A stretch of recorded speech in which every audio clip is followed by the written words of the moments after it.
Amen. Nous allons continuer notre programme ce matin et nous disons merci aux personnes qui sont là ce matin. Là où 2 ou 3, comme je l'ai dit encore tout à l'heure, là où 2 ou 3 se réunissent et la présence de Dieu. Amen. Je ne vous entends pas. Frappons les mains pour le Seigneur ce matin. Alléluia, alléluia. Nous allons avoir quelques témoignages ce matin. Donc le thème d'aujourd'hui, c'est la beauté dans le Seigneur. Nous devons savoir que connaître ce qui est vraiment important. Qu'est-ce que nous devons refléter dans la présence du Seigneur, dans notre vie de tous les jours. Et nous avons un témoignage de 2 sœurs qui vont apporter ce matin. Nous allons commencer par la sœur Anne-Lise. Je l'invite encore à venir ce matin. Alléluia. Frappons des mains pour l'encourager. Qui va partager avec nous un témoignage. Et puis nous verrons la sœur Victoria. Gloire au Seigneur. Merci. Merci pour cette opportunité de pouvoir apporter un témoignage ce matin.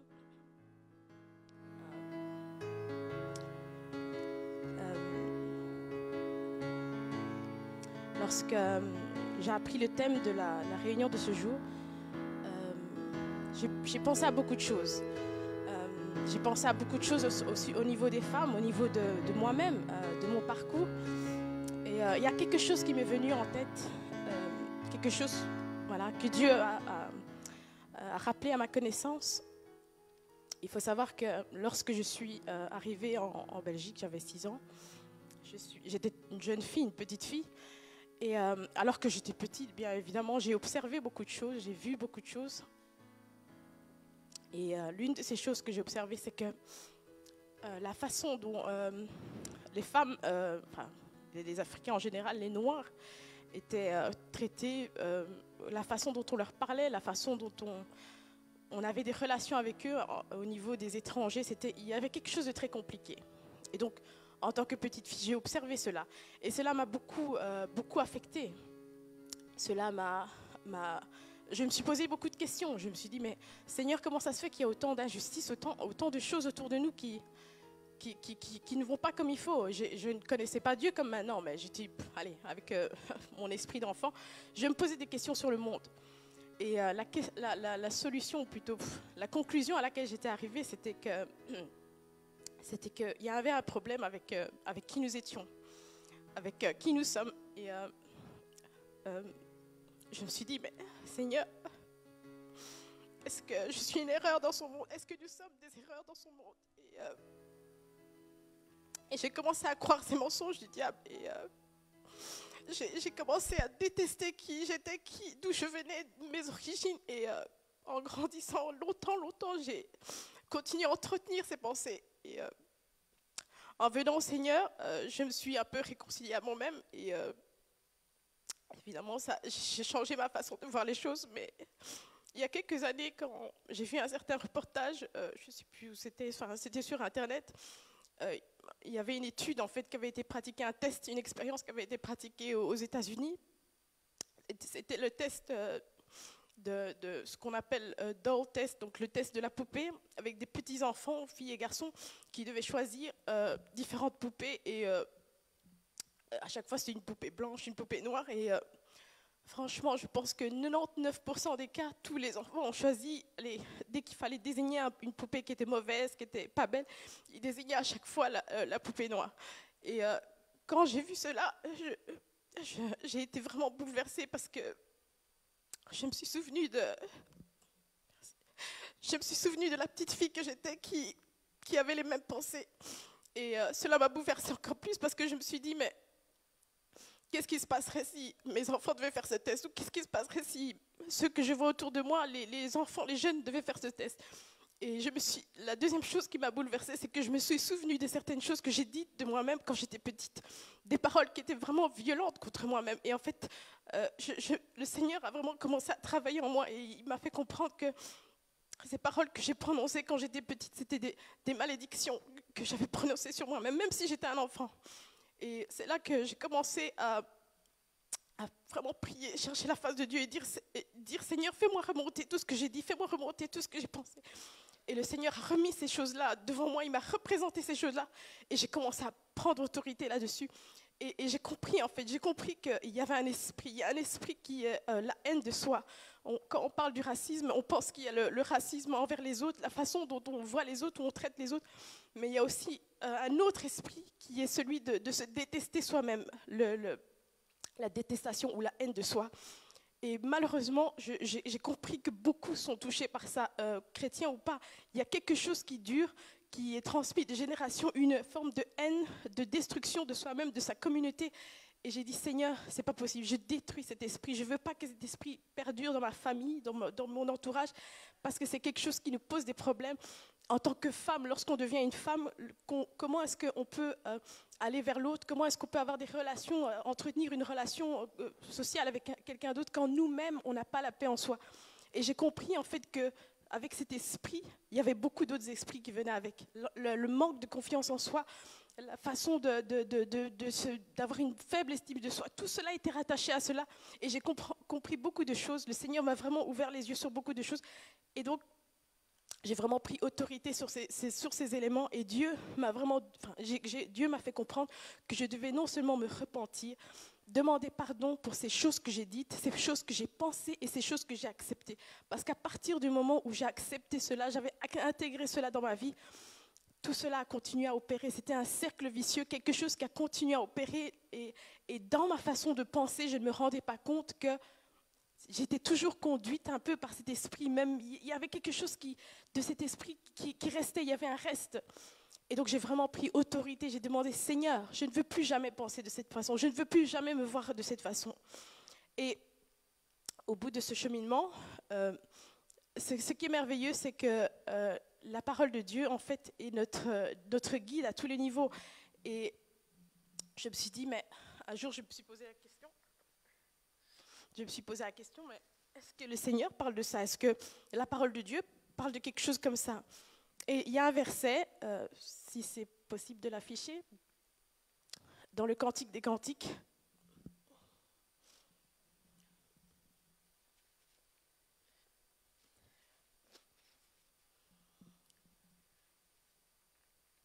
Cantique des Cantiques, verset 1, chapitre 1, verset 5.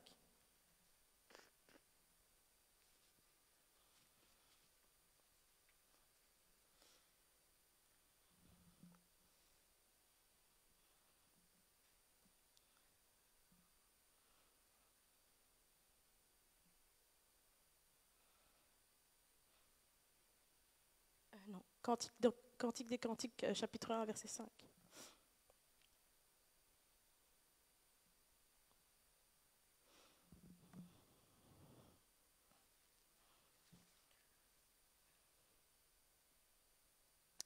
Ce verset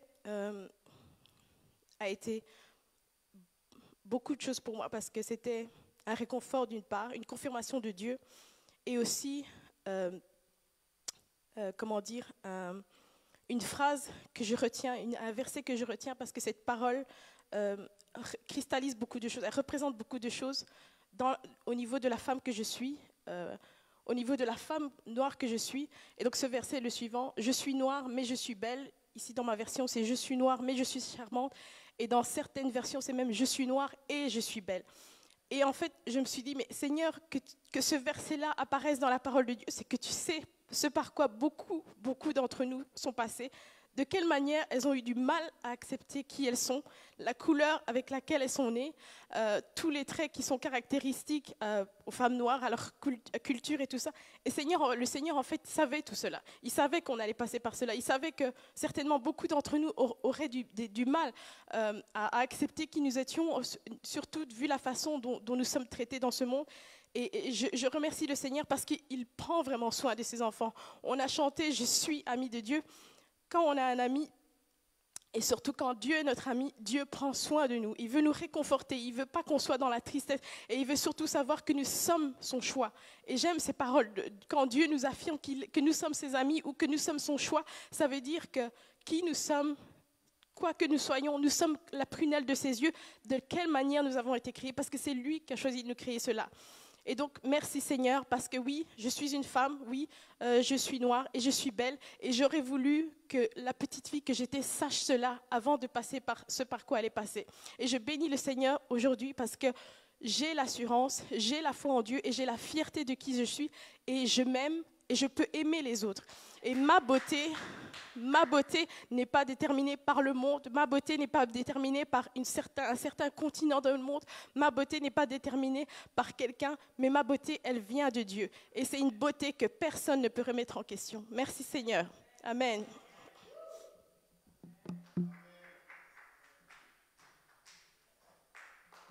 Wow, quel merveilleux témoignage. Amen. Et je pense que beaucoup de personnes, jeunes filles, peu importe la nationalité, on passe tous par l'identité, qui nous sommes. Et ce que j'aime bien, ce qu'elle a dit, qu'elle s'est repentie des mots qu'elle s'est dit quand elle était petite. Ça, c'est important de revenir à soi. Ça, c'est avec l'aide du Saint-Esprit. On se repent, on se rend compte finalement, tous les mots, on s'est dit quand on était petite, qui nous ont peut-être détruits à l'intérieur, mais on se repent devant Dieu, on dit Seigneur, pardonne-moi. Maintenant, je t'accepte tel que je suis. Je suis une créature merveilleuse. Je veux qu'on lit ce verset, le psaume 139, verset 14, qui dit: c'est toi qui as formé mes reins, qui m'as tissé dans le sein de ma mère. Je te loue de ce que je suis, une créature si merveilleuse. Amen. Tes œuvres sont admirables et mon âme le reconnaît bien. Mon corps n'était point caché devant toi lorsque j'ai été fait dans un lieu secret, tissé dans les profondeurs de la terre. Amen. Le Seigneur nous aime tels que nous sommes. Peu importe notre identité du continent, la nationalité d'où nous venons, le Seigneur nous accepte tels que nous sommes. Et c'est ce qui est merveilleux avec Dieu, comme on a lu dans le livre des Cantiques, le Seigneur le savait à l'avance. Le Seigneur, ce qui est merveilleux avec lui, il le sait à l'avance. C'est ça qui est merveilleux. Donc, peu importe la nationalité ou la couleur de la peau, le Seigneur savait que chacun d'entre nous, nous avons passé par des moments où on se pose des questions, qui nous sommes, le rejet, qu'on est rejeté par certaines personnes, on n'accepte pas notre couleur de peau ou notre identité, on ne sait plus qui on est, mais avec l'aide de Dieu, il nous donne l'identité qu'il faut. Amen. C'est l'identité qu'il nous donne. Gloire au Seigneur. Je ne vais pas tarder. Nous avons un deuxième témoignage de notre sœur Victoria. Je t'invite tout à l'heure, maintenant. Tu vas nous rejoindre et nous dire ce que le Seigneur t'a mis dans le cœur ce matin.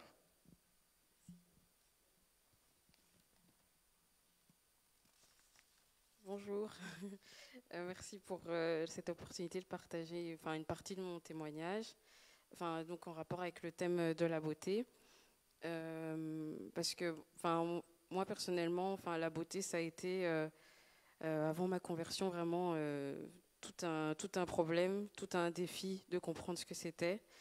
Donc juste pour un peu de contexte,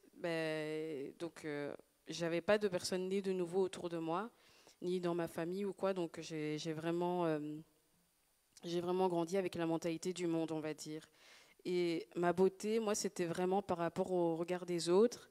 Donc si je voyais pas, par exemple, je sais pas, si un garçon me faisait un compliment, du coup là je me sentais belle, et si le lendemain j'avais rien, je me sentais moche, quoi. Donc c'était pas quelque chose de constant, mais ça dépendait constamment du regard des autres. Et heureusement le Seigneur a guéri ça. Je vais revenir après. Et donc je faisais tout du coup pour plaire aux autres. Et ça passait par exemple par l'apparence déjà 100%, genre par exemple le maquillage. J'ai rien contre le maquillage, mais je maquillais vraiment full face make-up, comme on dit. Je sais pas comment dire en français. Mais oui, vraiment maquillage complet, quoi, tous les jours. Et c'était impensable pour moi d'être sans maquillage. Et aussi l'habillement, ça passait beaucoup par l'habillement, parce que pour moi, être belle, ça voulait dire être, désolée du terme, mais provocante, on va dire. Et pour moi, si j'étais trop couverte, si j'étais trop habillée, je me trouvais moche. Et du coup, voilà, constamment, j'avais par exemple des crop tops ou des mini-shorts, des choses comme ça. Parce que pour moi, c'était vraiment comme ça que je sentais ma valeur, vu que si je m'habillais comme ça, on me regardait. Et si je ne m'habillais pas comme ça, on ne me regardait pas. Donc du coup, j'avais plus de valeur. Et c'est comme ça aussi beaucoup dans le monde aujourd'hui, surtout avec la culture des réseaux sociaux où on est. On cherche l'approbation des autres pour se sentir bien. Et moi, j'étais complètement là-dedans. Et c'est pour ça que aujourd'hui, sur les réseaux, on voit des filles qui se dénudent et tout ça. Et donc voilà, peut-être que ce que je partage pourra vous aider si vous rencontrez une fille comme ça, comme j'étais avant. Parce que c'est vraiment pas volontaire. Enfin, si, on fait le choix d'être comme ça et tout, mais c'est vraiment parce qu'il y a un mal-être à l'intérieur de nous et un mal-être que seulement Dieu en fait peut traiter. Et, et voilà, aussi comme Sœur Annelise a partagé, moi j'avais aussi des petits, enfin, complexes physiques. Ben, par exemple, voilà, avec les réseaux, encore une fois, ben, si tu n'as pas des formes comme ci ou comme ça, ben, franchement, t'es nul, quoi. Et du coup, moi, je me disais, oh, comment je peux faire et tout. Enfin, voilà, je ne suis pas allée jusqu'à faire des choses extrêmes, genre la chirurgie ou des trucs comme ça, mais voilà, je sais qu'il y a beaucoup de filles, notamment, qui recherchent ces choses pour se sentir belles et toujours pour être approuvées des autres. Et, et donc voilà. Mais c'est que le Seigneur qui a pu guérir cela. Et en fait, donc quand je suis venue au Seigneur, ça n'a pas été directement, ça a vraiment été progressif. Mais d'abord, il y a deux versets qui m'ont touchée. Il y a le psaume 139, comme on vient de lire. Donc il dit, oui, je te loue de ce que je suis une créature si merveilleuse, tes œuvres sont admirables et mon âme le reconnaît bien. Et vraiment, ça m'avait touchée parce que je m'étais dit, ah oui, ok, le Seigneur, il trouve que je suis une créature merveilleuse. Genre, comme ça, même sans rien naturellement et tout. J'étais là, ah ouais, ok. Mais bon, j'ai dû l'accepter. Et il y a aussi le deuxième verset qui m'a touchée, c'est Genèse 1, 27. Genèse 1, 27, où Dieu dit, Dieu créa l'homme à son image, il le créa à l'image de Dieu, il créa l'homme et la femme. Et du coup, je me suis dit, ok, donc Dieu m'a créé à son image, donc c'est pas possible qu'il ait fait des erreurs en fait. Donc s'il m'a donné, je sais pas, cette taille-là, s'il m'a donné cette peau-là, s'il m'a donné ce corps-là, ben, c'est que pour lui c'est bon, pour lui c'est parfait. Donc je suis qui pour remettre ça en cause en fait. Parce que sinon j'allais toujours être dans ce cycle de mal-être et être malheureuse parce que tel jour j'ai de l'attention, tel jour j'en ai pas, et donc c'est quelque chose qui fluctue constamment. Mais quand c'est Dieu qui nous donne vraiment la conviction, ben, on se sent bien finalement et on s'accepte tel qu'on est. Et, et donc il faut vraiment laisser le Seigneur faire ce travail en nous. Et il a vraiment renouvelé mon intelligence aussi par rapport, c'est une parenthèse, mais je pensais que c'était important, par rapport à l'habillement. Parce que je sais qu'aujourd'hui dans le monde, moi-même je le disais, et même chez les chrétiens, on peut dire des choses, ah oui, Dieu regarde au cœur et tout. Enfin, moi je disais beaucoup ça, oui, Dieu regarde au cœur. C'est pas important comment je m'habille. Qu'est-ce que ça fait c'est pas ça qui va faire que je suis sauvée ou pas. Mais en fait, Dieu m'a fait comprendre que si ça a l'importance, oui, il regarde au cœur, mais la façon dont on s'habille, en fait, c'est un témoignage envers les autres. Et aussi, on peut être une occasion de chute, en fait, pour les autres. Et donc, j'ai réalisé aussi, comme tu as dit, retourner dans le passé, et je me suis rendu compte de plein de fois où je me suis dit, ah ouais, sûrement là, j'ai été une occasion de chute et tout, à cause de comment je m'habillais. Et donc, vraiment, j'ai demandé pardon à Dieu pour ça. Et je me suis dit, ben voilà, je veux que ça change. Et c'est vrai que c'est pas facile, surtout dans notre époque où on va dans les magasins, c'est hyper dur de trouver des habits, modestes. Mais si on a vraiment la volonté de changer, eh ben, le Seigneur, il va nous aider. Il va nous aider, il va même envoyer des personnes pour nous aider. Par exemple, Sœur Rita m'a beaucoup aidé là-dessus, sur l'habillement. Et donc vraiment, le Seigneur, dès qu'on est disponible, il va faire ce changement en nous. Et donc voilà, faut pas se laisser séduire par le monde qui nous fait croire que oui, on peut s'habiller comme on veut, ça veut rien dire et tout. Si on nous regarde, c'est le problème des hommes. C'est pas notre problème parce que c'est vraiment des choses très actuelles, hein, mais en fait, Dieu est pas vraiment d'accord avec ça, quoi. Et donc voilà, vraiment, le monde aujourd'hui, a détourné la beauté. Le sens de la beauté dans le monde, ça n'a rien à voir avec ce que Dieu pense, parce que Dieu m'a montré aussi en fait que la beauté, ça commence à l'intérieur.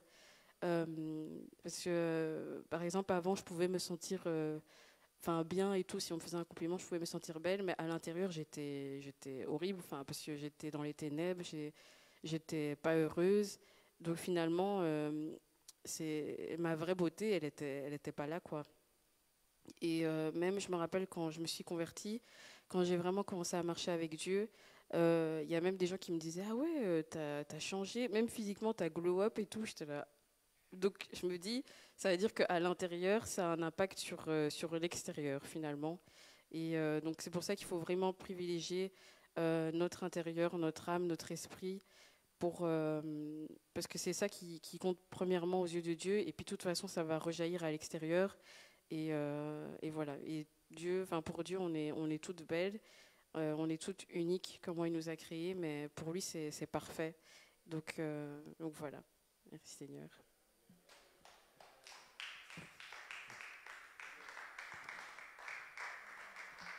Amen. Merveilleux témoignage d'une jeune femme, amen, jeune qui a vécu aussi vivait dans le monde, même si on vit toujours dans le monde, mais qui a été transformée par le Seigneur. On voit vraiment la transformation de avant et à l'après. C'est ça que le Seigneur veut. Il faut un avant et il faut un après et rester dans le après. Amen. Amen. Frappons des mains. Merci Sœur Victoria pour ce témoignage. Et comme elle disait, il est important, le témoignage. Lorsque nous donnons notre vie au Seigneur, on doit avoir une différence. On doit pas, quand on donne notre vie au Seigneur, voir le passé qui nous poursuit. Non, il doit avoir un changement radical. On doit voir, non, ça c'était moi avant et me voici maintenant transformé en Jésus-Christ. C'est important parce que les témoignages que nous reflétons à l'extérieur, c'est important. Lorsque les gens nous parlons de Jésus, mais notre reflet extérieur ne donne pas un bon témoignage, alors comment peuvent-ils venir à Christ? Amen. Et ça va non seulement dans l'intérieur. L'intérieur doit être important, notre cœur, mais aussi l'extérieur, comment nous habillons, comment nous reflétons Christ. Ne pas oublier que nous sommes des disciples du Seigneur. Tout ce que nous faisons, tout ce que nous disons a un impact dans la vie de quelqu'un. Ça peut être un témoignage, ça peut être soit détruire quelqu'un, soit amener cette personne à Christ. Donc il est important d'avoir un témoignage positif, comme je peux le dire, et refléter Christ, la gloire de Dieu. Parce que tout ce que Dieu fait est parfait. Amen. Et nous allons rentrer dans le sujet en tant que tel, avoir un enseignement. Mais ce matin, ce n'est pas moi qui vais apporter cet enseignement. Alléluia. Hein, spécialement pour les femmes, c'est notre pasteur Edem, invité ce matin. Donc, il va apporter un éclaircissement de la parole de Dieu et je pense que nous allons tous être bénis. Hein, par ce qu'il va dire. Donc, prions, Seigneur, que nous puissions recevoir cette parole et que ceux qui nous suivent en live, ceux qui vont suivre le live par après, puissent être bénis par cette parole. Donc, je vais inviter le pasteur Edem de venir ce matin et de nous donner ce que le Seigneur a mis dans son cœur. Alléluia. Sois le bienvenu dans cette réunion des femmes. Merci, merci. Que Dieu soit loué. Est-ce qu'on peut applaudir le Seigneur? Amen. Merci Seigneur pour cette... Non, ça va. Merci Seigneur pour cette opportunité d'être ici ce matin encore. Amen. Nous ne sommes pas trop traditionnels que pour ne pas faire des réunions en dehors de notre agenda habituel. Amen. Quand le Seigneur nous donne un rendez-vous, même si cela ne coïncide pas toujours avec les habitudes, on fait un effort, on sort de notre zone de confort et on attrape une grâce particulière que Dieu veut libérer ce matin. Amen. Combien d'entre vous êtes contentes d'être ici ce matin? Amen. J'entends que je suis le bienvenu, que je suis invité. Merci Seigneur. Vraiment, je suis reconnaissant.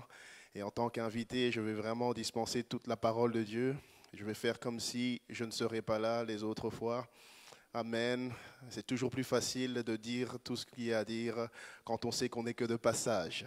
Alléluia. Amen. Oui, la beauté de la femme.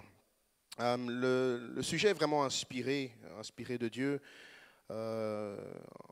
Pour tout dire, c'est de moi qui est venu le thème.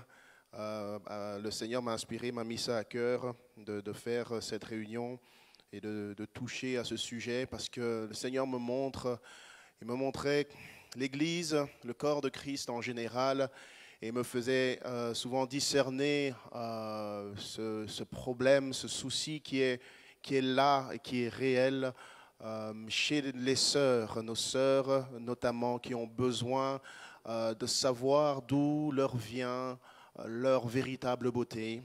Amen. Faire leur paix avec cela sur base de la parole de Dieu et adopter une nouvelle mentalité, de nouvelles habitudes en fonction de la parole de Dieu. Amen. Beaucoup de comportements qu'on voit dans l'Église que ce soit des comportements émotionnels, je veux dire, de caractère, ou alors même vestimentaires, des choix vestimentaires, façon de s'habiller, de se parer, de bijoux ou bien de maquillage et autres. On va un peu en parler. Tout cela est lié clairement à un manque de compréhension. Lorsque les sœurs, malgré tout, sont en Christ, elles ne comprennent pas certaines choses au sujet de leur beauté en Christ. C'est pourquoi elles continuent de se comporter, de s'habiller comme lorsqu'elles étaient dans le monde. Amen. Je bénis le Seigneur pour votre sœur Victoria. Amen. On voit effectivement la transformation. Amen. Et c'est vraiment le résultat que le Seigneur veut dans son Église. Amen. Pendant longtemps, on a entendu et on continue d'entendre ce genre de discours. Vraiment, je suis venu à Christ tel que je suis, je n'ai pas besoin de changer, il m'aime tel que je suis. Amen. Mais ici, on est dans le sujet des sœurs, donc je vais parler aux sœurs. Je dis, les sœurs doivent comprendre, amen, que le Seigneur veut une transformation totale de l'intérieur à l'extérieur. Et cela concerne aussi, amen, la façon dont elle s'habille, elle se présente, amen. Après, on va voir pourquoi est-ce que cela est important, amen, dans le corps de Christ, dans la famille de Dieu. Mais c'est vraiment un sujet dont on doit parler de plus en plus dans ces temps de la fin. Dans ces temps de la fin, parce qu'il y a vraiment une invasion dans l'Église de l'esprit mondain. Le monde est entré dans l'Église et l'Église refuse de lui affecter le monde. Il faut que la parole de vérité soit à nouveau dispensée. Amen. Même si ça dérange, ça ne fait pas toujours plaisir à entendre, même si les démons des perversions et toutes sortes de choses réagissent et mettent les gens en colère, nous ne sommes pas effrayés. Amen. La parole de Dieu doit être dispensée et c'est ce que nous allons faire ce matin. Est-ce que vous êtes d'accord avec moi? Alléluia. Merci Seigneur. Donc, prenez avec moi d'abord Genèse chapitre 2, versets 21 à 23. Le deuxième verset, on l'a déjà entendu 2 fois, mais j'aurais dû m'en douter que tout le monde allait à un moment donné en parler. Le psaume 139, verset 14. Mais j'ai un autre passage avec lequel on va commencer. Et ensuite, nous aurons d'autres passages aussi au long de l'enseignement. Genèse chapitre 2, versets 21 à 23.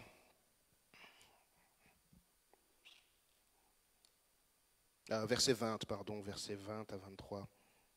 Ici.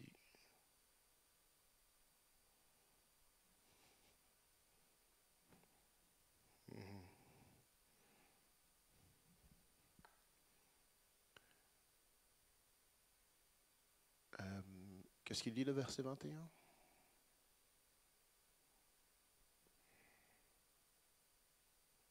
Ok. Je vais lire ici aussi. D'accord, à partir du verset 20 alors. Bien. Est-ce qu'on peut se lever ensemble?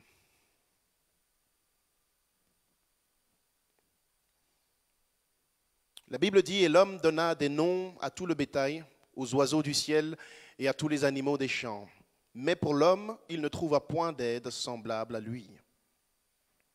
Alors l'Éternel fit tomber un profond sommeil sur l'homme qui s'endormit. Et il prit une de ses côtes et referma la chair à sa place. L'Éternel Dieu forma une femme de la côte qu'il avait prise de l'homme et il l'amena vers l'homme. Et l'homme dit, voici cette fois celle qui est os de mes os et chair de ma chair. On l'appellera femme parce qu'elle a été prise de l'homme. Amen. Les origines de la femme. Amen. Enfin, le psaume 139, 14 nous dit, je te loue de ce que je suis une créature si merveilleuse. Amen. Amen. Qu'une sœur dise, je suis merveilleuse. Dieu m'a créée merveilleuse, merveilleusement bien. Alléluia. Tes œuvres sont admirables et mon âme le reconnaît bien. Amen. Alléluia.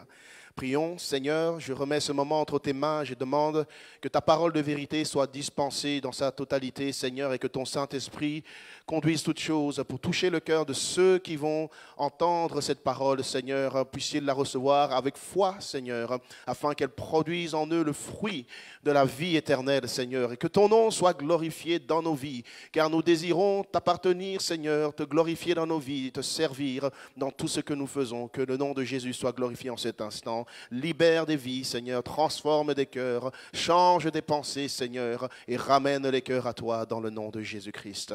Amen. Alléluia. Vous pouvez vous asseoir.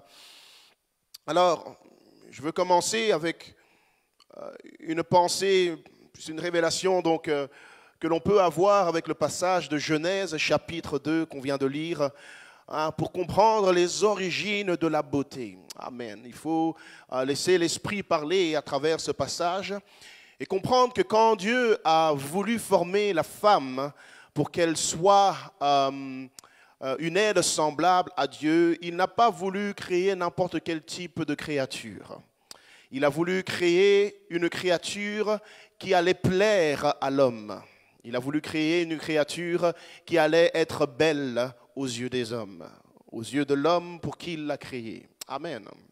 Donc c'est avec de manière minutieuse que Dieu a formé, façonné la femme. Amen. Il a voulu qu'elle soit belle pour que l'homme puisse la trouver agréable à voir et qu'il l'aime. Amen. Et alors Dieu n'a pas voulu former directement la femme de la poussière de la terre comme il l'avait fait avec l'homme. Mais la Bible dit qu'il a tiré la femme de l'intérieur de l'homme. Amen. Qu'une sœur dise de l'intérieur. Hein. Amen. Dieu a voulu que la femme soit tirée de l'intérieur de l'homme. Et c'est très important à saisir cette étape-là parce que Dieu savait que la créature que l'homme allait aimer de tout son cœur était une créature dont la beauté allait provenir de son intérieur et non pas de son extérieur. Est-ce que vous me suivez? Alléluia. Amen. Le fait que Dieu ait formé la femme depuis l'intérieur nous indique qu'il s'agit d'une créature dont tout concerne l'intérieur. Alléluia. Amen. Amen. Ce n'est pas de l'extérieur, mais de l'intérieur. Amen. Et donc Dieu a formé la femme de cette manière parce qu'il voulait que cela serve de témoignage perpétuel. Dieu ne fait jamais rien en vain. Amen. Il y a beaucoup de raisons dans les choses que Dieu fait. Amen. Et une des raisons pour lesquelles Dieu fait des choses, c'est pour nous laisser un enseignement. Amen. Il nous enseigne par là, amen, il nous donne un témoignage pour tout le monde, mais aussi spécialement pour vous, les femmes, amen, pour que vous vous souveniez toujours que votre beauté vous vient de ce qu'il y avait à l'intérieur de l'homme. Amen. Alléluia. Là se trouve la révélation. Amen. Et Dieu voulait que la beauté qui frappe premièrement le regard de l'homme lorsqu'il la verrait, que ce soit celle qui vient de l'intérieur. C'est pourquoi il a tiré la femme de l'intérieur de l'homme. Alléluia. Dis à une sœur, je viens de l'intérieur. Je viens de l'intérieur. Alléluia. Amen. Et remarquez donc que l'homme, lorsque Dieu était en train de former la femme, il n'était pas conscient. Dieu l'avait plongé dans un profond sommeil. Il ne savait pas ce qui se passait lorsque Dieu formait la femme. Mais quand l'homme s'est réveillé, il a vu cette nouvelle créature et il était émerveillé. Amen. Et pourquoi? Pourquoi était-il émerveillé? Parce qu'il a remarqué que la beauté de la créature qu'il voyait venait de ce que lui avait à l'intérieur. D'où sa première réflexion, il l'a appelée femme parce qu'elle a été formée à partir de l'intérieur de l'homme. Elle a été tirée de l'homme, dit-il. Est-ce qu'il était là quand cela s'est passé? Non. Mais sachant ce qu'il a à l'intérieur, quand il l'a vu, il l'a reconnu. Alléluia. Amen. Gloire au Seigneur. Et donc, la Genèse nous enseigne vraiment ici, et elle enseigne à la femme, à toute la création, qu'il faut rechercher premièrement la beauté qui vient de l'intérieur. Amen. Pour trouver la beauté, il faut la chercher à l'intérieur parce que c'est là que Dieu a été la chercher en créant la femme. Amen. Alléluia. Est-ce que ça te touche ce matin? Garde ça, garde cette pensée dans ton cœur. Amen. Voyez-vous, les femmes aujourd'hui, pour plaire aux hommes, se focalisent sur une beauté et une apparence extérieure. Amen. Ignorant que ce qui va réellement pousser un homme à les aimer, à être émerveillé comme Adam le fut, amen, c'est de rechercher cette beauté intérieure qui correspond à ce dont l'homme avait besoin à l'intérieur. Alléluia. Amen. Ça réglerait beaucoup de comportements et de problèmes relationnels. Dieu a laissé ce témoignage parce qu'il sait que la femme est une créature qui est particulièrement soucieuse de sa beauté. Amen. Il a créé la femme de cette manière. Oui, c'est la beauté intérieure de l'homme qu'il a formée. Amen. Il lui a donné une forme. Alléluia.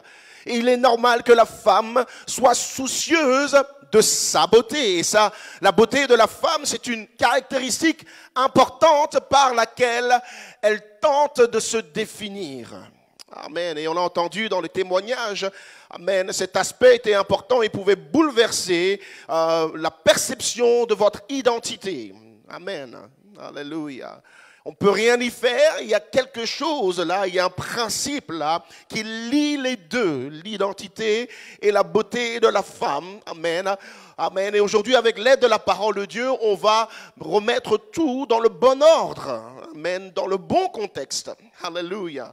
Comprendre la véritable beauté. Une femme fait souvent plus attention à l'esthétique, plutôt que l'homme, parce que c'est inné en elle.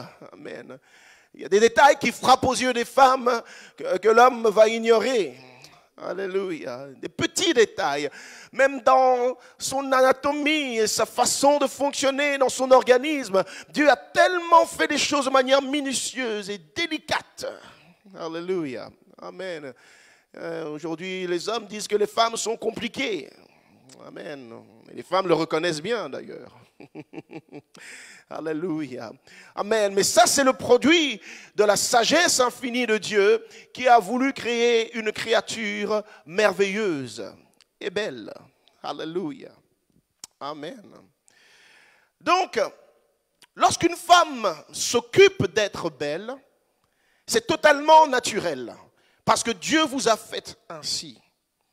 Mais dans le temps présent, dans le contexte du péché, il est important que les femmes qui servent Dieu remettent la question de la beauté dans le bon contexte. Amen. C'est très important. Et qu'elles recherchent leur véritable beauté. Amen. On ne peut pas ignorer cette question. Amen. Sinon, on ferme les yeux sur un problème qui est là et qui est la source de beaucoup de problèmes dans la vie d'une femme. Et en l'occurrence des hommes également, parce que les deux sont liés. Amen. Alléluia. Il faut remettre en question et remettre cette question de beauté dans le bon contexte et que les femmes recherchent leur véritable beauté, la beauté naturelle que Dieu leur a donnée au commencement. Amen. Quand il les a formées, alléluia, quand il a formé la femme, il ne lui a pas mis de maquillage, il ne lui a pas mis de parure, rien de tout cela, mais Adam la vit et il la trouva belle. Alléluia. Gloire au Seigneur. Amen. C'est important parce que depuis que le péché d'Adam et Ève sont rentrés dans le monde, le diable s'est assuré de pervertir tout ce que Dieu a créé. Il a tout perverti, il a tout déformer. Il s'est assuré de déformer tout ce que Dieu a fait pour que l'homme et la femme utilisent mal ces choses. Et que cela devienne maintenant un jugement contre elles au lieu que ce soit une bénédiction. Alléluia. Amen. La beauté ne devrait pas être une question de jugement. Néanmoins, aujourd'hui, à cause de l'utilisation qui en est faite, à cause de la perversion qui a été introduite à cause du péché, alléluia, c'est devenu une source de jugement pour celui ou celle qui l'utilise mal. Amen. Alléluia. Tant que le péché n'était pas encore entré dans l'homme et la femme savait d'où lui venait sa beauté. Aïe. Elle n'avait pas besoin qu'un homme la trouve belle pour qu'elle ait confiance en elle ou pour savoir qu'elle existe. Amen. Regardez avec moi. Quand la femme est devenue consciente de son existence, est-ce que le regard d'Adam était là? Non. Il était où? Il était profondément endormi. Amen. Alléluia. Le regard de l'homme n'était pas là pour lui dire qu'elle existait. Néanmoins, elle savait qu'elle existait. Pourquoi? Parce qu'il y avait le regard de Dieu. Amen. Le regard de Dieu était sur la femme, d'où la femme savait qu'elle existait. Avec le regard de Dieu, elle sait qu'elle existe et elle sait qu'elle est aimée. Parce que Dieu est amour. Amen. Et quand il regarde quelqu'un, cette personne comprend que Dieu l'aime. Alléluia. Amen. Parmi tous les témoignages de ceux qui ont eu la visitation du Seigneur, qui ont vu le Seigneur, qui ont vu ses yeux, ils ont vu un regard plein d'amour. Amen. Malgré les défauts, plein d'amour. Malgré les fautes et même les péchés, un regard plein d'amour. Qui juge le péché, mais qui aime le pécheur. Alléluia. Amen. Amen. Alléluia. Elle était confiante, non pas à cause du regard de l'homme sur sa beauté, mais à cause du regard de Dieu sur sa personne. Amen.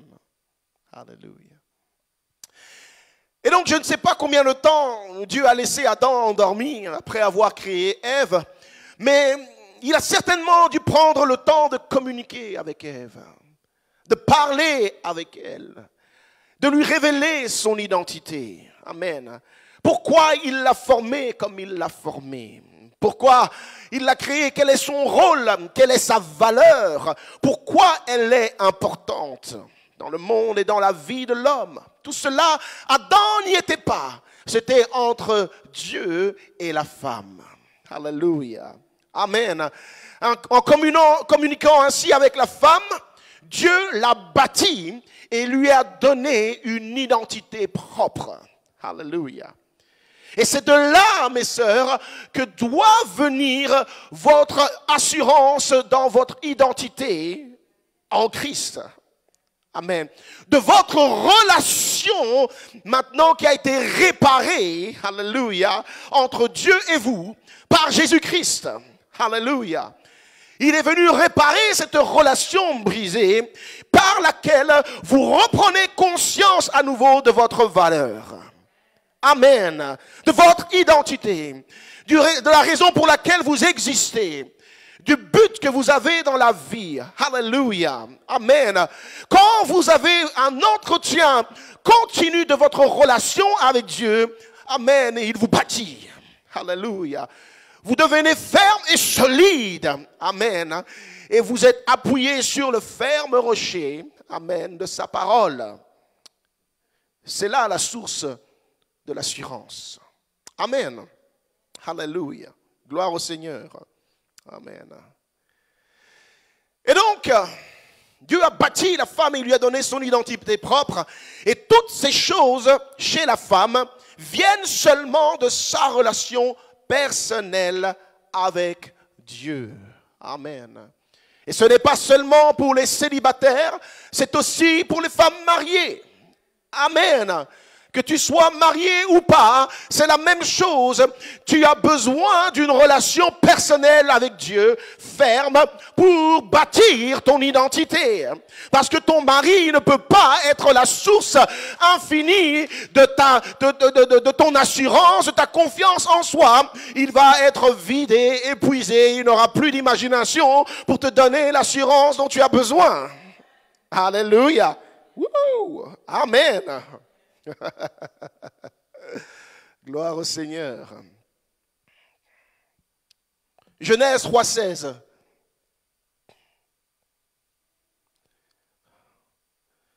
Donc, avant de lire ce passage, je vais un peu trop vite.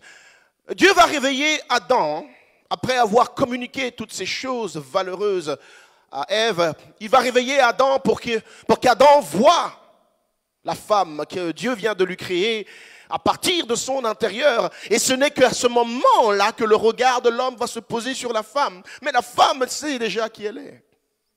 Amen. Alléluia. Elle connaît déjà sa valeur et son importance. Amen. C'est dans ces circonstances-là qu'il faut chercher une relation. Amen. Si tu cherches ta valeur dans une relation amoureuse, tu vas être déçu, tôt ou tard. Alléluia. Aucun homme ne peut te donner ce que Dieu peut déposer à l'intérieur de toi. Il n'y a que Dieu qui puisse le faire. Alléluia. Amen. Donc, le regard de l'homme vient ensuite, il vient se poser sur la femme, et la femme va lui plaire. Parce que lui voit maintenant la beauté intérieure que Dieu lui avait déjà donnée. Amen. Alléluia. Ta beauté, tu l'as avant que l'homme ne dise que tu es belle. Alléluia. Avant que qui que ce soit ne confirme que tu es belle, élégante, charmante, tout ce que tu veux, Dieu te l'avait déjà donné. Alléluia. Amen. Alléluia. Et quand tu as une relation vivante avec Dieu, tu sais ces choses-là. Amen. Tu confirmes dans ces choses-là. Et c'est une base importante. Amen. Lorsque tu attends de rencontrer l'homme de ta vie, ou lorsque tu es en couple et que tu ne reçois pas les tu es belle à la fréquence que tu voudrais les recevoir, néanmoins Dieu te le rappelle chaque matin. Alléluia. Alléluia. Amen. Alléluia. Amen. Des fois, les femmes mariées veulent que leur mari soit des machines à flatterie. Alléluia. Fidèle au rendez-vous chaque matin. Amen. On doit faire nos efforts pour, amen, vous flatter tout ce qu'on veut. Mais oh, que Dieu nous aide. Alléluia. Ayez une relation personnelle avec Dieu. Alléluia. Gloire à Dieu. Amen. Amen. Alléluia. Mais alors, lorsque le péché est entré en action maintenant, la relation entre la femme et Dieu va être cassée. C'est là, l'origine du problème commence toujours avec le péché. Les relations sont brisées, cassées. Et Dieu va alors expliquer à la femme qu'à cause de son péché, elle ne va plus maintenant se satisfaire de sa relation avec Dieu, mais maintenant elle va constamment porter ses désirs vers l'homme. Alléluia. Et il faut comprendre ce que Dieu a dit donc dans Genèse 3,16. Je me souviens quand j'étais plus jeune, quand je lisais cela, je ne comprenais pas pourquoi Dieu pouvait dire quelque chose de pareil. On dirait que Dieu incitait à ce que l'homme domine sur la femme. Il dit, j'augmenterai la souffrance de tes grossesses, tu enfanteras avec douleur, et tes désirs se porteront vers ton mari, mais il dominera sur toi. Il y avait quelque chose qui ne clochait pas jusqu'à ce que le Seigneur me dise, mais c'est la conséquence du péché. Les choses n'étaient pas ainsi au commencement. Amen. Alléluia. Ça, c'est les conséquences du péché. Tes désirs se porteront vers ton mari, dit le Seigneur, mais il dominera sur toi. Une des conséquences du péché, c'est que la femme se retrouve maintenant à chercher dans l'homme ce qu'elle avait reçu au départ de Dieu. Maintenant, elle le cherche dans l'homme parce que la relation avec Dieu a été brisée. Alléluia. Et il y a un besoin, amen, de retrouver ce que tu as perdu avec Dieu, mais maintenant tu le cherches dans l'homme qui n'est pas capable de te le donner parce que ce n'est pas lui qui te l'a donné au départ. Alléluia. Amen. Amen. La femme donc va rechercher ces choses dans l'homme, ce qu'elle avait reçu au départ de Dieu et qu'elle ne peut trouver qu'en se tournant vers Dieu. Ainsi, aujourd'hui, la femme qui n'est pas née de nouveau en Christ a toujours le souci de plaire premièrement à l'homme. Ses désirs se portent vers l'homme. Alléluia. Amen. Premièrement à l'homme parce qu'elle cherche sa satisfaction dans le regard de l'homme. Alléluia. Puisqu'elle a perdu la confiance du regard de Dieu maintenant, qui la rassurait, elle cherche dans le regard de l'homme quelque chose qui va la rassurer, qui va bâtir son identité. Amen. Est-ce qu'il y a de la révélation ici? Alléluia. Amen. Ça, c'est la femme qui n'est pas née de nouveau en Christ. Mais une femme qui est en Christ, c'est une femme qui a retrouvé sa relation avec Dieu. Alléluia. Et elle sait qu'elle est aimée de Dieu. Elle sait que l'amour de Dieu vaut plus que n'importe quel autre amour. Amen. Ça, c'est une femme qui est en Christ. Elle a retrouvé l'amour de Dieu. Et elle doit maintenant réapprendre à chercher sa satisfaction dans le regard de Dieu, premièrement. Alléluia. Amen. Et c'est ce qui manque beaucoup dans le corps de Christ, là où tu vois que la femme continue de chercher à plaire extérieurement, c'est qu'elle n'a pas compris qu'il faut maintenant chercher sa satisfaction dans le fait de plaire à Dieu. Alléluia. Alléluia. Amen. Dans le contexte du péché, comprenez que le diable a trompé le monde sur beaucoup de choses. Et ici en particulier, il a trompé la femme pour qu'elle cherche à plaire au regard de l'homme en passant par une beauté superficielle maintenant, plutôt que de garder la beauté naturelle que Dieu lui a donnée et qui est le reflet de l'intérieur. Alléluia. Alléluia. Amen. La beauté superficielle est entrée sur scène. Et le diable a un but avec cette beauté superficielle. Amen. Son but est toujours le même, de voler, tuer et détruire. Ça, c'est ce que vient faire l'ennemi. Il vient pour voler, tuer et détruire. Alléluia. Donc, dans ce contexte de la beauté qui a été pervertie, déformée, la beauté superficielle que le diable a propagée dans le monde, il a un but derrière. Alléluia. Ce n'est pas innocent que les femmes recherchent toujours plus à séduire. Parce que la beauté superficielle, c'est cette beauté qui a le but de séduire les hommes. Alléluia. Amen. Vous devez savoir qu'en passant par une catégorie de démons, on parle de l'ange déchu, dont parle le livre d'Enoch. Amen, il n'est pas dans le canon biblique reconnu, mais si vous lisez ce livre, amen, moi, pour ma part, je l'ai lu, et j'ai reconnu par l'Esprit de Dieu que c'est inspiré. Alléluia. Et d'autre part, beaucoup de passages de la Bible font référence à ce livre, donc je n'ai pas de problème à en parler. Alléluia.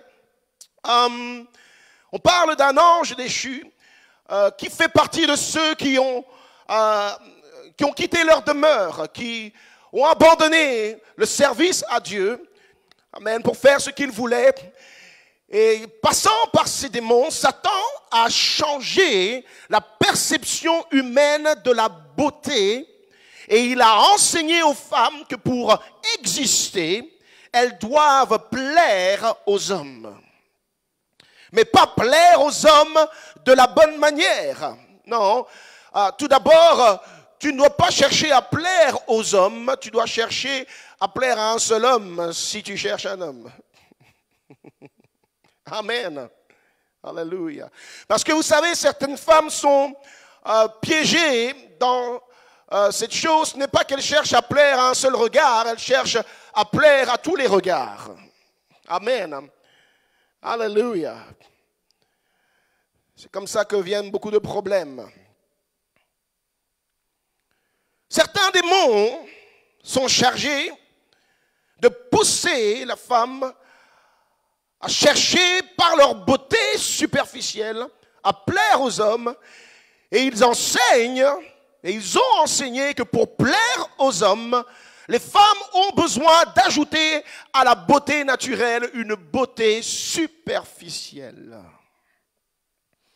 Et c'est de là qu'a commencé l'utilisation des bijoux, des maquillages prononcés, les vêtements qui prononcent les formes du corps, qui laissent béantes, visibles certaines parties privées de la femme, dans le but d'attirer le regard de l'homme physiquement pour le séduire et le pousser, alléluia, à une attirance qui est sexuelle plutôt qu'amoureuse.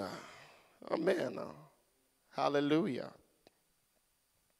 Ce sont des réalités spirituelles que nous ne devons pas ignorer et que vous ne devez pas ignorer en tant que femme en Christ, née de nouveau. Alléluia. Amen. Vous devez savoir que dans le monde des ténèbres, Satan a son propre labo, à partir duquel il fait fabriquer toutes sortes de choses, toutes sortes de bijoux, de vêtements, de produits cosmétiques de tout genre. Il y en a sur le marché, si vous regardez, et certains pourraient croire que c'est innocent, mais toute la gamme ne concerne que la sorcellerie. Bal masqué des sorciers, sortilèges et ceci, cela. Quand on n'a qu'un seul produit de la gamme, ok, on pourrait dire, bon, il y a une coïncidence. Mais quand vous regardez toute une gamme qui ne porte que des choses qui font allusion aux choses du monde des ténèbres, vous devez comprendre, c'est un exemple qui est clair assez que pour comprendre qu'il y a des choses qui sont faites dans ce monde, fabriquées dans ce monde, concernant la beauté de la femme, qui proviennent directement du monde des ténèbres, parce qu'il y a un but là derrière. Amen. Alléluia. À ces produits, à ce type de vêtements, de parfums et autres, sont attachés des esprits de séduction. Oui. Alléluia. Le monde spirituel fonctionne de cette manière aussi. À des objets peuvent être attachés certains esprits qui opèrent là où ils se trouvent, ou ceux sur qui ils sont portés. Alléluia. Amen. Amen. Alléluia. Et donc, des esprits de séduction sont attachés à certaines choses. Et lorsque les femmes, notamment qui sont ciblées, les portent, elles sont poussées à commettre des péchés maintenant, des choses qui sont hors de la volonté de Dieu avec leur corps. Amen. C'est dans le but de pousser l'humanité à commettre des péchés d'ordre sexuel que le diable a fait rentrer ces choses dans le monde. Sous couvert que c'est pour la beauté de la femme, une beauté superficielle. Alléluia. Vous devez savoir ces choses. Certains ont du mal à croire que cela soit possible, mais c'est parce qu'ils ne réfléchissent que sur le plan humain, matériel, et non pas sur le plan spirituel. Alléluia. Mais une femme qui est en Christ est une femme qui se doit d'être spirituelle également. Amen. Qui a l'esprit de Dieu et qui a un discernement spirituel pour tout ce qu'elle fait, y compris ce qu'elle choisit de porter sur elle pour sa beauté. Amen. Amen, quelqu'un. Alléluia. Vous devez avoir un jugement spirituel exercé sur ces choses.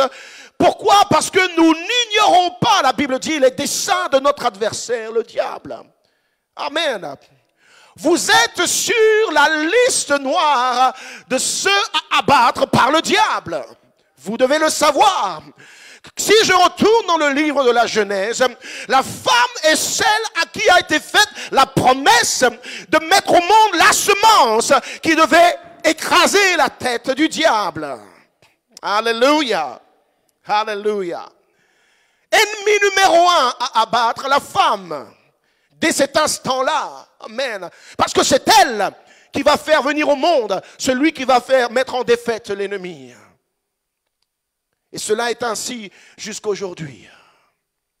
Alléluia. Amen. Nous n'ignorons pas les desseins de l'ennemi. Il y a une sœur, nous ne devons pas ignorer les desseins de l'ennemi. Et il utilise plusieurs ressources, plusieurs voies pour opérer. Alléluia. 2 Corinthiens 2, verset 11 nous le dit, afin de ne pas laisser à Satan l'avantage sur nous, car nous n'ignorons pas ses desseins. Alléluia. Une femme qui est en Christ doit chercher à plaire à Dieu avant de chercher à plaire à un homme. Alléluia. Quand tu t'occupes de ta beauté, la façon dont tu t'occupes de ta beauté, tu dois te soucier premièrement qu'elle plaise à Dieu. Alléluia. Ça doit être l'objectif numéro 1. Je veux plaire à Dieu. Alléluia. Je veux prendre soin de ce que Dieu m'a donné. Alléluia. Je veux le soigner. Je veux le mettre en évidence d'une manière qui rend gloire à Dieu. Alléluia. Amen. Donc vous comprenez que nous ne sommes pas contre le fait que vous soyez belle et soignée. Amen. Que vous sentiez bon. Oh, que tu sens bon. Alléluia. Alléluia. Amen. Ton mari veut que tu sentes bon. Amen. Crois-moi. Alléluia. On n'est pas sur tous les détails, mais là, on veut quand même que tu sentes bon. Amen. Merci, frère Jerry. Alléluia. Prends soin de toi. Sois jolie. Sois belle pour ton homme. Amen. Si tu es marié. Et sois belle pour Dieu de toutes les manières. Mais que cela soit agréable à Dieu. Et c'est avec le discernement de l'esprit que tu dois faire ces choses-là. Amen. Alléluia. Si tu cherches à plaire à Dieu, tu dois exercer ton jugement spirituel sur les choses que tu portes donc. Amen. Vêtements, bijoux, maquillage, parfum, cheveux, faux ongles, vernis et compagnie. Tu dois demander au Seigneur de t'apprendre par le Saint-Esprit à discerner ce qui est bon et ce qui n'est pas bon, ce qui vient de lui et ce qui ne vient pas de lui. Parce qu'il y a des choses, je vous dis, qui sont consacrées. Et dont le but est, une fois que tu le portes sur toi, cela va déclencher une influence spirituelle sur toi et sur tous ceux, les hommes notamment, qui te regardent et qui sont en contact avec toi. Alléluia. Amen. Je te dis, même certains parfums, évite-les. Le but est la pure séduction. Amen. C'est de la chimie.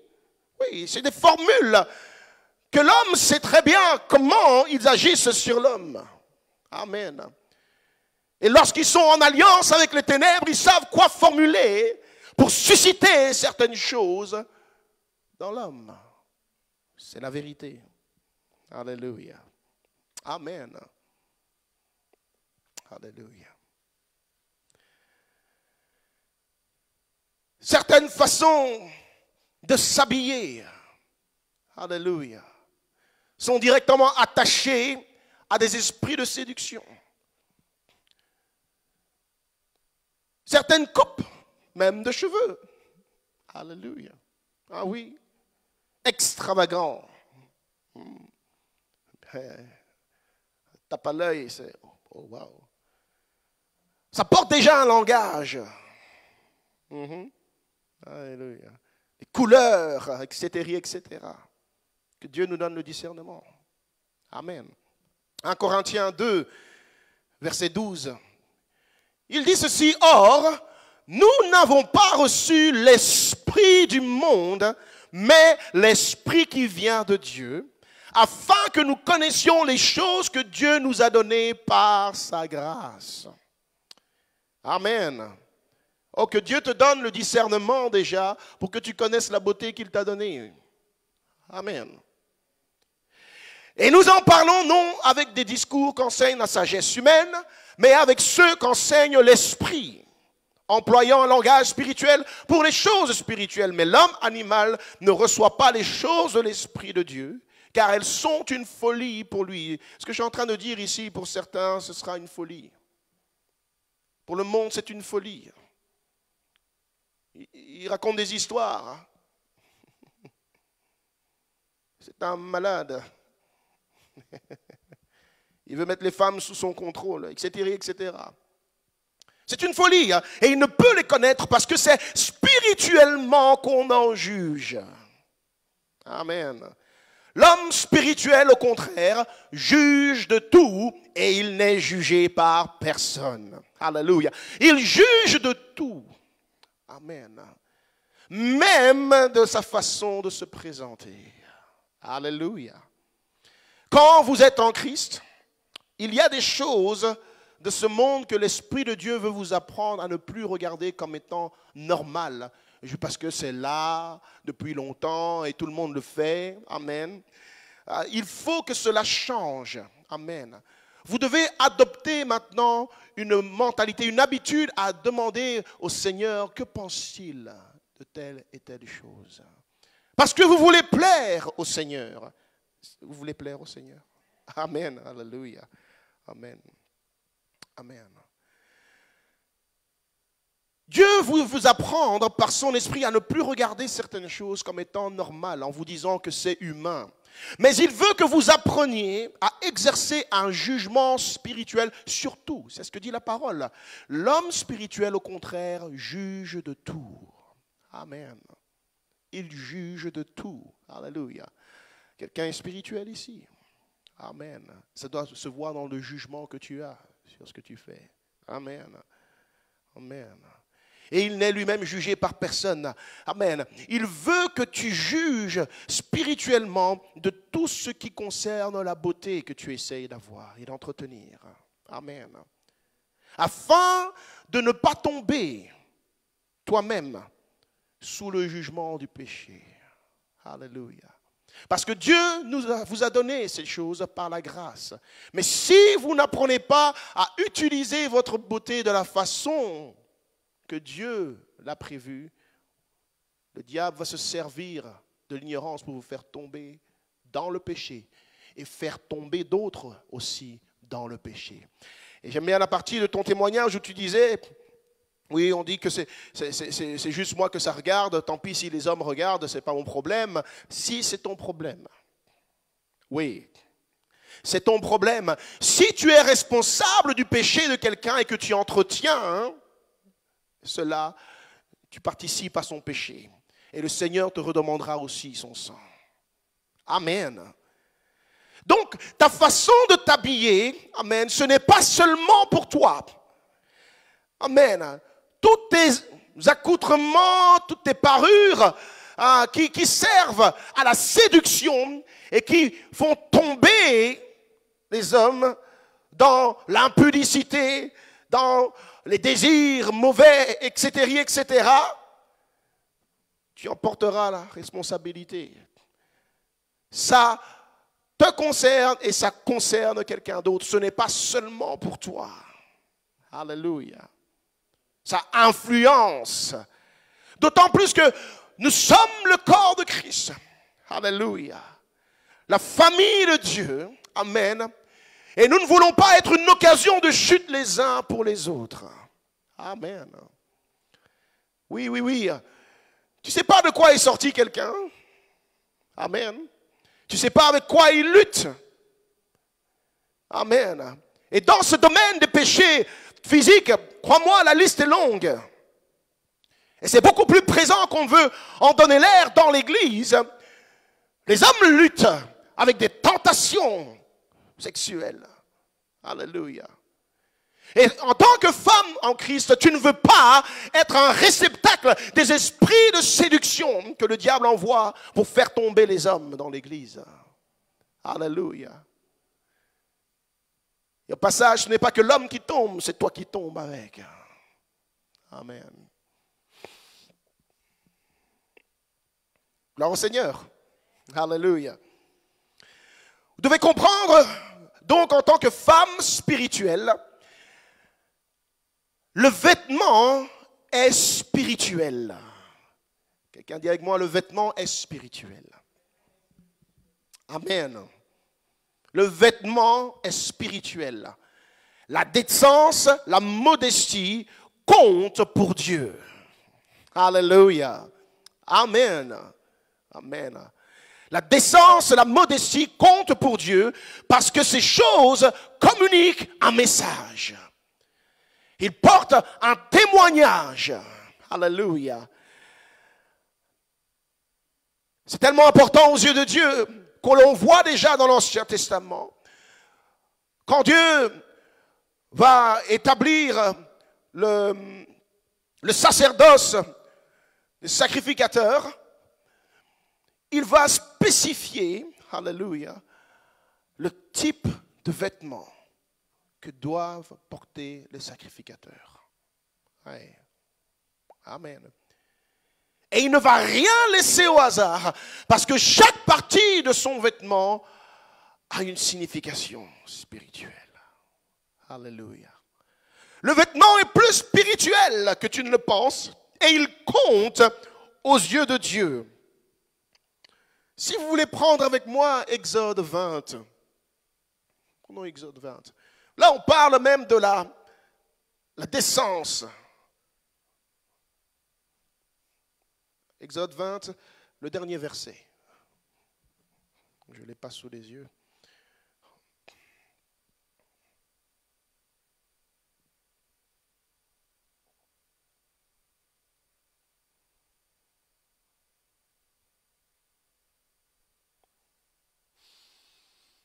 Alléluia. On va commencer au verset 25. Il est dit, si tu m'élèves un autel de pierre, tu ne le bâtiras point en pierre taillée, car en passant ton ciseau sur la pierre, tu la profanerais. Écoute, tu ne monteras point à mon autel par des degrés, ou bien avec des marches, afin que ta nudité ne soit pas découverte. Qui parle? Dieu. Alléluia. Un autel est dressé pour servir le Seigneur, pour l'adorer, n'est-ce pas? Alléluia. Amen. Et Dieu dit que ce ne soit pas établi de manière à ce que lorsque tu montes pour aller servir, on puisse voir ta nudité. Wow.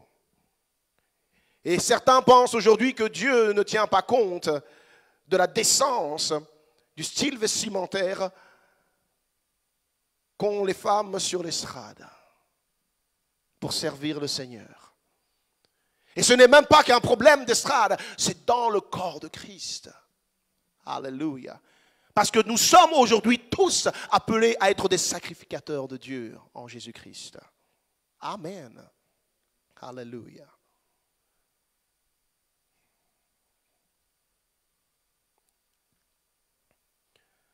La Bible dit, mets un vêtement de louange au lieu d'un esprit abattu. Alléluia. Il y a un lien spirituel entre le vêtement et l'état d'esprit. Alléluia. Ce que quelqu'un porte sur lui, ce qu'une femme porte sur elle, est le reflet de son état d'esprit. Amen. Amen. Alléluia. Alors, celles qui disent que Dieu regarde à mon cœur, mais pas au reste, Non, non, non, non, non. Il y a un problème dans ton raisonnement parce que Dieu dit que ce que tu portes sur toi a à voir avec l'état d'esprit que tu as. Amen. Donc si ton esprit est pur et saint, les vêtements que tu vas choisir vont refléter cette pureté, cette sainteté. Alléluia. Amen. Gloire au Seigneur. Alléluia. Et il faut que ce soit ainsi dans la maison de Dieu. Amen.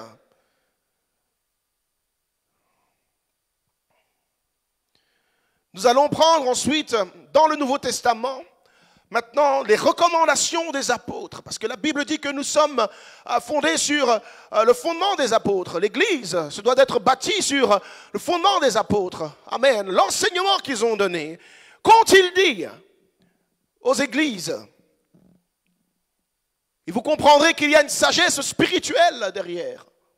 Ce n'est pas juste pour donner des règles et empêcher les gens, les femmes, de faire ce qu'elles veulent. Alléluia. Ici, nous parlons particulièrement des femmes, parce que je l'ai dit au début, la femme est une créature qui est particulièrement soucieuse de sa beauté.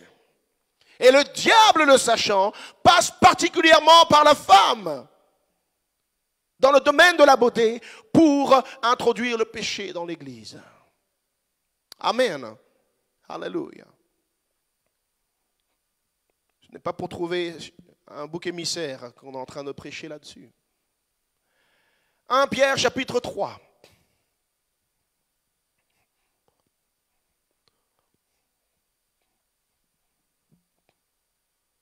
Femmes, soyez de même soumises à vos maris, afin que si quelques-uns n'obéissent point à la parole, ils soient gagnés sans parole par la conduite de leurs femmes.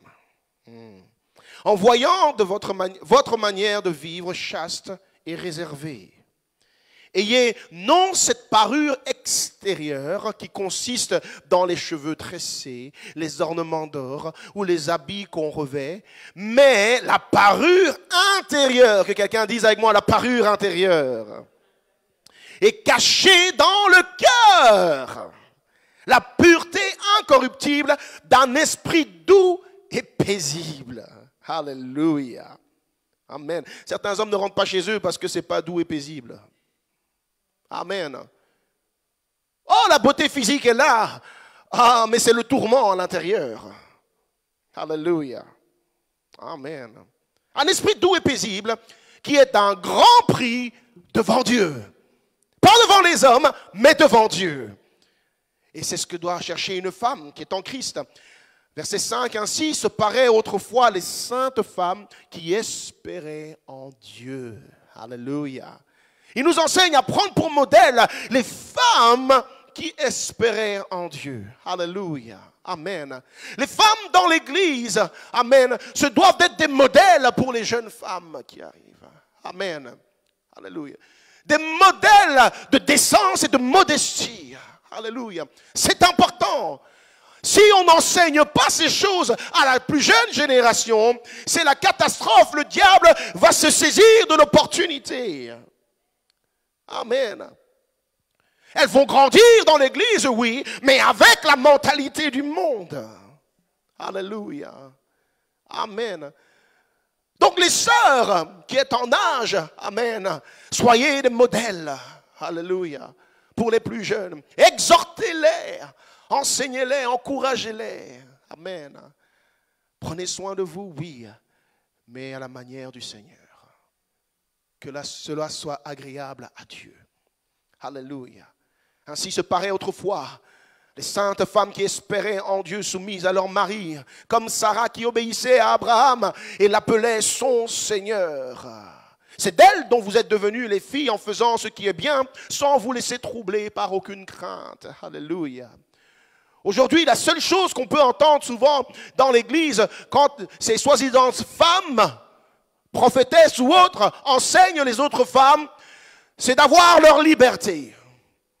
D'être des femmes de je ne sais quoi, quelle envergure, de ne pas laisser les hommes profiter et avoir de l'autorité sur elles.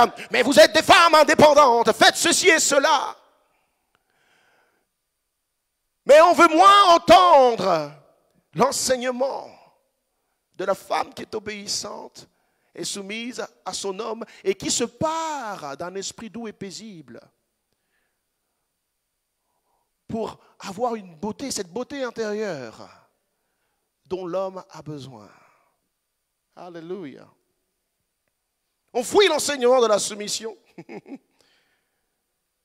Femmes, soyez libres. L'homme est devenu l'ennemi de la femme.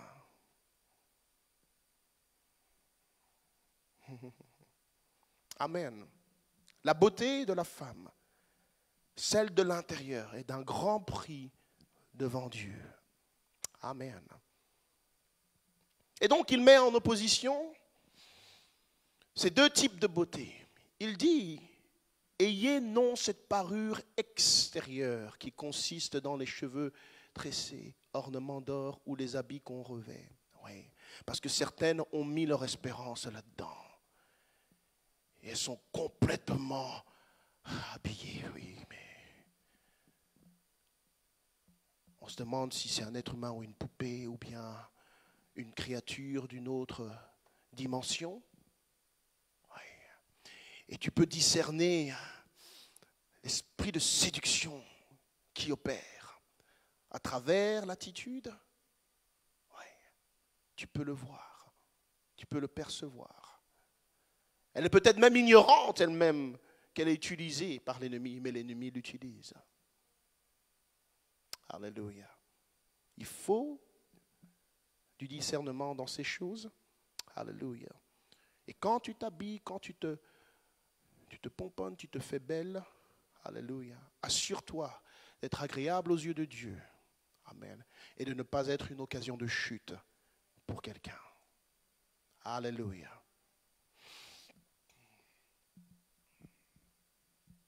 1 Timothée chapitre 2 verset 9. Maintenant c'est Paul. Donc on reçoit le témoignage de deux au moins, n'est-ce pas? Alléluia. Paul dit ceci. Je veux aussi que les femmes vêtues d'une manière décente, avec pudeur et modestie. Alléluia. Amen. Décence, pudeur et modestie sont les mots-clés. Alléluia. Que Paul utilise. Ce sont les mots-clés qui doivent accompagner tes choix. Amen. D'apparence, de beauté, etc., etc. Amen. Est-ce que c'est décent ce que je mets en tant qu'enfant de Dieu, en tant que femme en Christ? Alléluia. Ou est-ce que cela est indécent? Est-ce que c'est pudique? Cette poitrine qui est béante, est-ce que c'est pudique? Ouais. Ce pantalon moulant qui laisse paraître les formes quand tu marches.